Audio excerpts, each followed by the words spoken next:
सारे मिलकर के किसानों की चिंता करें। माननीय सभापति जी, आज किसानी के संकट के बारे में जो चर्चा चल रही है, मैं उस पर अपने विचार रखने चाहता हूं। सबसे पहले मुझे इस बात पे आपत्ति है कि जो भी नेतागण जहां ये दावा करते हैं कि मैं किसान हूं और मैं किसान का बेटा हूं, दरअसल वो किसान नहीं है। वो उनका आज किसान की एक समुची परत नहीं है, अलग अलग परतें हैं।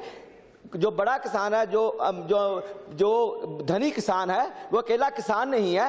उसके पास पेट्रोल पंप है, उसके पास शेलर है, उसके पास ट्रांसपोर्ट है, उसके आमदन के और साधन बहुत हैं।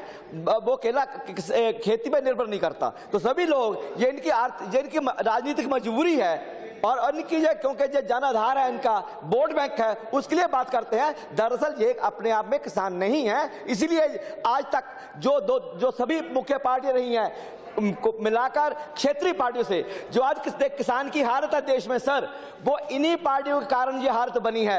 अगर 3 लाख लोग 1995 से लेकर आज तक खुदकुशी कर चुके हैं और हजारों लोग हर साल खुदकुशी कर रहे हैं, और किसान जिस विपदा में, जिस संकट में गुजर रहा है, और जो जितना आधा किसान 80 मिलियन जो फार्मिंग फैमिलीज हैं, उनमें 40 मिलियन गंभीर कर्ज का शिकार हैं। तो ये अचानक नहीं हुआ, आज नहीं हुआ। ये सब इन दोनों पार्टियों की, चाहे वो यूपी है चाहे वो एनडीए है, उनकी जो नीतियां रही है उसी कारण ये हुआ है। जो स्वामीनाथन कमीशन की रिपोर्ट आज नहीं आई, ये बहुत साल पहले आई थी।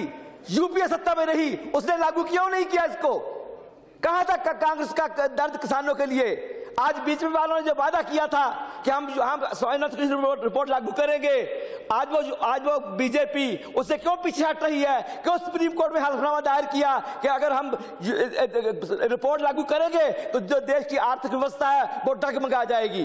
तो सर बात यह है कि जो सभी पार्टियां हैं जो संसद में बैठी हैं, जब हम बहस कर रहे हैं तो देश के किसी न किसी कोने में कोई किसान खुदकुशी कर रहा है, और सारा देश देख रहा है कि पिछले 65 साल से ये चर्चा, किसान हितों की चर्चा, किसानों के उत्थान की चर्चा, उनकी प्रगति की चर्चा ये बरकरार जारी है, और किसानों की दुर्दशा बरकरार जारी है।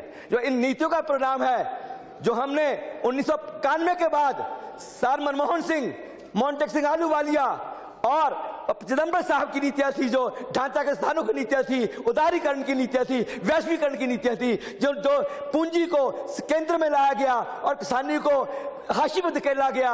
और जो आज नीतियां हैं इनकी, मैं आपसे पक्का कह सकता हूं कि जो गरीब किसान हैं, जिनकी हम बात करते हैं, 85% जो किसान हैं, जो मार्जिनलाइज फार्मर है, स्मॉल फार्मर है, वो बचने वाले नहीं हैं।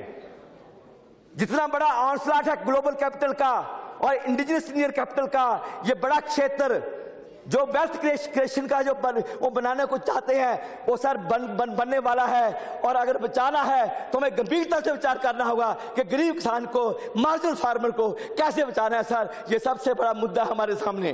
पंजाब में सर सुनने वाली बात है, पंजाब में रिवर्स टेंडेंसी पहले शुरू हो चुकी है। आज से 20 साल पहले छोटा किसान बड़े के पास जाता था कि मेरे पास 2 एकड़ है, 2 एकड़ दीजिए, मैं 4 एकड़ में खेती करके अपना परिवार पाल लूंगा। आज बड़ा किसान 1000 एकड़ वाला 2 एकड़ वाले पास जाता है कि तुम्हारा कुछ नहीं पाने वाला, 2 एकड़ मेरे को दीजिए, मैं 5000 एकड़ में आलू लगाने वाला हूं। वो खा रहा है छोटे किसान को। And this is going to happen nationally. और सर अगर ये बचाना है तो मेरी आपसे बेनती है, इस हाउस से बेनती है कि हमें सचमुच में जो किसान हितैषी नीतियां हैं उनको लागू करना होगा। कोऑपरेटिव फार्मिंग, किसानों को कोऑपरेटिव बनाने होंगे, उनको छोटे किसानों को इकट्ठा करना होगा, कम्पिटिटिव बनाना होगा। मुझे नहीं समझ आता कि जो इतना अनाज खराब हुआ और जो कोल्ड चेन नहीं बन सकी, इसके लिए कितनी कैपिटल की जरूरत थी कांग्रेस को और आपको? कितनी कैपिटल की? एनडीए को और कितनी कैपिटल चाहिए थी? ग्रे स्टोरेज जो 30% खराब होता है, उसके लिए कितनी कैपिटल चाहिए थी? क्या टेक्निकल नो हाउ चाहिए थी जो आज एफडीए लेके आएगी?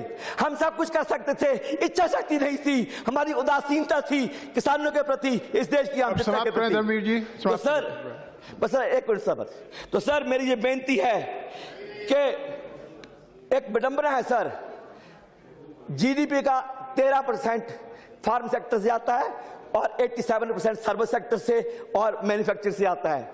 ऐसी हालत में अगर और दूसरी तरफ सर 70% लोग खेती सेक्टर पर निर्भर करते हैं। सर इस बेड़मर को दूर करना है तो बड़े कदम उठाने होंगे, साहसी कदम उठाने होंगे, सच्चे दिल से काम करना होगा, ईमानदारी से काम करना होगा, तभी हम जाकर इसको करेंगे। तो सर एक बार विनती है, मैं फिर बेनती करता हूं, कृपया सर स्वामीनाथन कमीशन की रिपोर्ट को मानिए, क्रॉप इंश्योरेंस लागू कीजिए सर, श्री राजेश रंजन फार्मिंग शुरू करिए सर। मेरी आपसे बेनती है। Thank you very much.